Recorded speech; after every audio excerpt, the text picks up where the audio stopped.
what would you say is the main point of contention, if there is one, between the red pill community and the MGTOW community? Or, I mean, are we two sides of the same coin with, slightly differing fundamentals?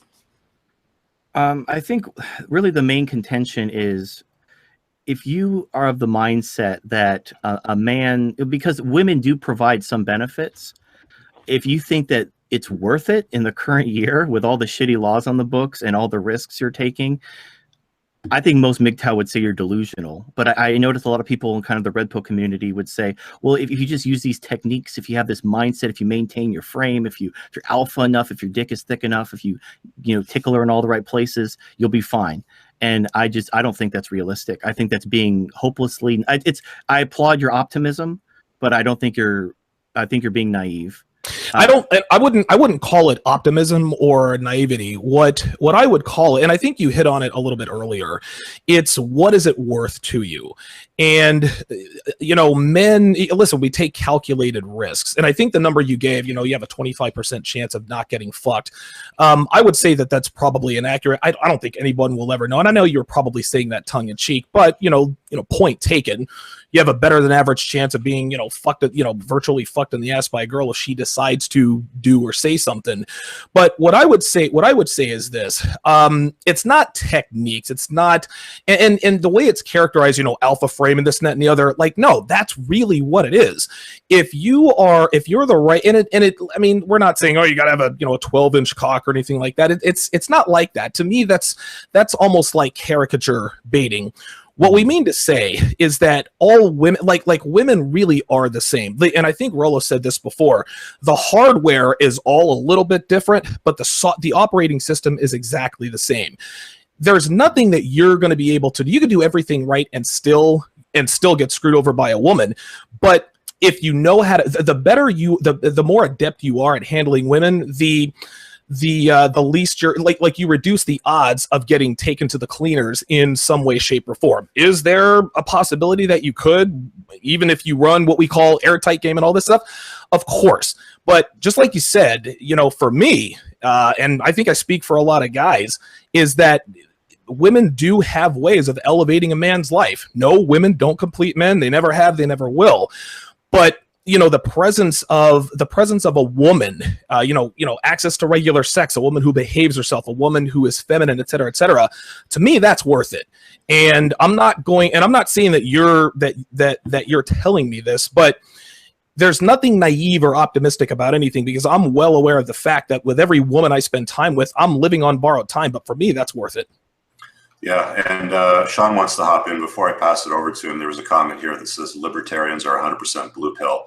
And I'll tell you that I identify politically as a libertarian, if anything, with all political parties. And there's no, if you're this political party, you are blue pill, purple pill, red pill. Your political beliefs don't necessarily have to align with whatever pill you take, if you want to kind of distill it down to that. But Sean, I want to toss it off to you, man. Yeah, I also, just on that point, I also identify as a libertarian, and I don't really understand that comment, because I think if you have a libertarian mindset, by definition, you're pretty in touch with how humans work, I think. But getting back to this question, what's the difference between the red pill community and MGTOW? I do think there's this huge risk element, or risk tolerance element, where if you're more of the red pill community, you're willing to tolerate the fact that women are risky. And I think the MGTOWs, from what I see, and I don't study them closely, and I don't know a lot of MGTOW guys, but it seems like there's just this resignation that it's just not worth the risk. And I get it. I wouldn't judge that harshly, because we all got to make that decision somewhere in life that, like I used to skydive, and at some point I decided, all right, that's just not worth the risk anymore, because I got a kid and I got this and that and the other thing. So there are areas in my life where I say it's not worth the risk. But I think one of the dangers in that mindset, if you're not willing to take on risk, is that how you think about the people that you're bringing into your life. If you want to understand how people as a group operate, you can think deductively, meaning you take principles like hypergamy and the Briffault principle and so forth, and you can apply it to groups of people. But if you want to understand how an individual functions, you need to think inductively, meaning you need to do the hard work of gathering data about the individual factors in that person's life and how they make decisions. And that's what dating is. And that's why dating sucks so much, because you're investing a huge amount of energy in this.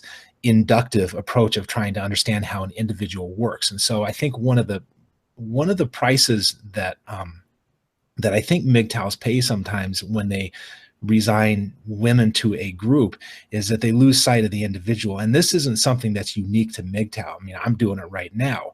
And in America, this is what we specialize in, where we say, okay, everybody who's in this group is going to act this way.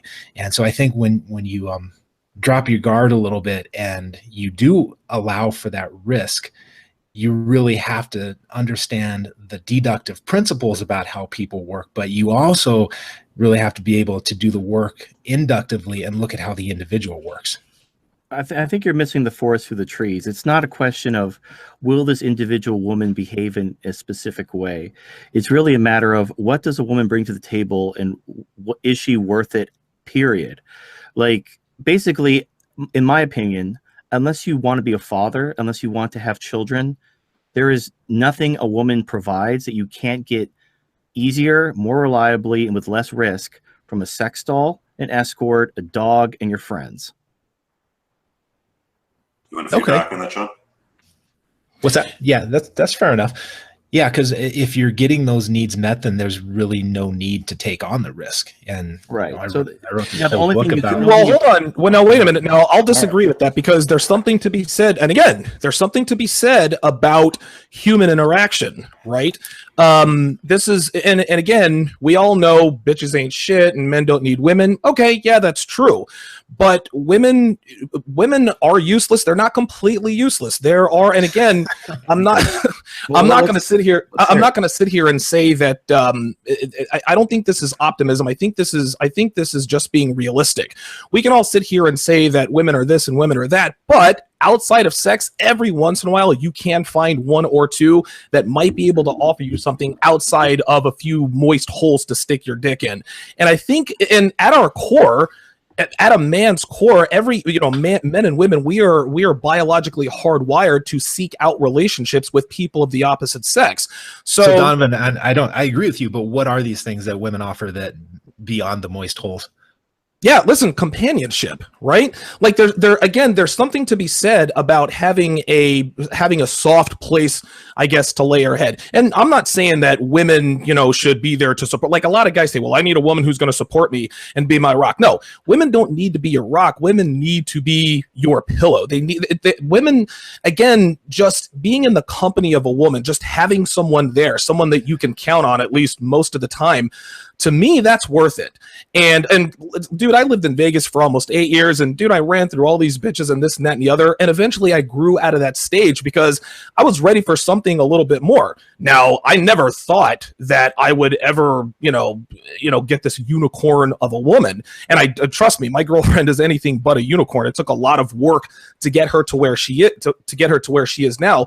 But the things she offers me outside of sex made it worth it for me to put in the work. That's where I stand. So to me, it's not a matter of just, hey, I just want to fuck women. Dude, I've been there and I've done that. Dude, I'm almost 41 years old. I was ready for something just a little bit more. I wasn't naive enough to think that I would actually get it, but it would appear that I might have something kind of like that. If this thing all goes to shit, I wouldn't be surprised. I'm not going to sit here and say, oh, fuck it, she wasn't shit anyway. No, there would be some pain because I am emotionally invested, but to me, that's worth the risk. What she offers me now as a man is more than what women I was just fucking in the past offered me then. So Donovan, I'll jump in on this. That and I sound like I'm picking on the MGTOWs, and I'm not. I actually appreciate that the MGTOWs are out there, and I get it, man. I understand that risk management, risk tolerance question, but I wonder if their argument would be to and Turd, you can answer this better than I can, but would their argument to that be that what you gain from a woman, that soft place to land, that benefit is counterbalanced by just the fact that living with the opposite sex is a pain in the ass sometimes. So you get some benefit and you also get some pain, and it sums to zero. Well, I'm going to blow your mind. I'm going to blow your fucking mind. So I agree with Donovan. Men do have a biological need for, like, they want, like, the touch of a woman, feeling a woman near you, just having a woman close to you, being able to reach out and just give sometimes you need a hug. Sometimes, and not like a bro hug. You don't want to fucking, the 3 pats and break. You actually want a nice lingering hug, no homo. And you need a woman for that. You need a woman, a soft place to land. Right. Smells like a woman, feels like a woman, sounds like a woman. Yeah. Right. Now, that's what I have Celestina for. You're not going to believe me. In fact, I didn't believe me when I got Celestina, but I give her hugs and kisses. I have her sit on my lap and I rub her back. I clean her. I take care of her. And I scratch that itch, that biological itch that men have to care for a woman, to feel companionship for a woman. And you get that itch scratch. Love exists in your brain. It's not some magical force that, it's not like the force that binds us all together, like Star Wars. It's a chemical in your brain, which is part of the reproductive instinct. And you can scratch that itch with a sex doll. You can have companionship from a sex doll, even though you're just projecting onto it. Because there's a Fox News alert. When you love a woman, you're actually projecting that onto her. Because how many guys out there have loved a woman and it was completely one-sided and you were being used, but at the time you felt love from her that was just projection. Well, you can project that love onto an inanimate object or a sex doll. You can scratch that itch for companionship without any risk. Zero. Celestina's loyalty is 100% absolute. She will not cheat on me. She will not divorce Raby. She will not trap me with a baby. And she's a fucking 10 out of 10. So there's no downside. Yeah, I need a little, listen, again, I need a little bit more than that. And, nothing ventured, nothing gained. Yeah, Celestina, it comes with a very low risk, but she doesn't quite offer you, or she wouldn't offer me what I need. The more you invest, the more you're going to get out. But guess what? There's also inherent risk. So listen, man, if you're not willing to, or if you don't want to take the risk that comes with actually having a relationship with a living, breathing woman, that's fine. But just because I do doesn't make me short-sighted or obtuse. And I just want to interrupt guys before Sean goes. We're going to start taking live calls in a bit. Donovan, can you post the number in the let's do it. Pop-up chat just so people have it? They can start calling in again on the line. TFM, I'm going to throw it over to, I think, Rollo. He wants to hop on before we start taking live calls. Just real quick, I was going to say, I don't know how many of you guys have seen this movie, but it's called Castaway, and it had Tom Hanks was in Wilson. It. Yeah, Wilson. That's exactly what I was going to talk about, is when you are on a desert island and you are by yourself and there is no other human contact around there, you anthropomorphize things, okay? And what I'm seeing, at least now correct me if I'm wrong, but there is just what TFM was saying, and there is a need for that human contact. There is we're social animals. We want to talk to something. And if we don't have that communication, if we don't have that interaction, we will create it in our heads. Now, when Tom Hanks is talking to Wilson, the volleyball, and making him into a face and putting hair on him and all this other stuff, and then interacting with that ball at the, while he's, trying to get off of the desert island. I think that's a real interesting analogy, but I also think that it is sort of representative of a psychosis in a sense. If you are that alone, if you are that cut off from human contact, your next psychological move, I guess, is to create that content. You're gonna, like I said, you're gonna project that onto something else. Now, if you're with a sex doll, is that really that same human contact? Are you getting that conversation back? Are you dealing with someone else, or is it a psychosis that is prompted by solitude? It's prompted by being so alone that you have to project it onto something else, that you have no other choice? Or is it you're doing it because it's a choice? And I think that kind of goes back to what we were talking about, the crisis of motive. Are you doing it for yourself, or are you doing it because you have that need? I mean, we were just talking a little while ago about how a lot of MGTOWs are saying that TFM's not a real MGTOW because he has a sex doll. I mean, how alone do you have to be before you start projecting and anthropomorphizing things? I mean, how long before we all have a Wilson? And is that where we're headed? No. Okay. So I call it the 3 Ds. You need your dudes, your dolls, and your dogs. So if you want if you want a friend, if you want a Wilson, someone to talk to, that's what you have your dudes for. You talk to your dudes. You want to do fun. So, hey dudes, let's go do something fun. You go out and do something fun. You have good times with your dudes. But unless you're homosexual, that's kind of where the relationship ends. You can't get that affection, that love, that sex from your dudes again, unless you're homosexual. No hate. This is, I'm very pro LGBT, but then if you want to come home to someone who's going to be happy to see you and lay with you and stuff like that, you can get a dog.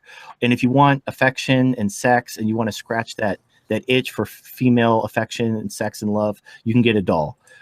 Between those three things, you can basically get those itches scratched.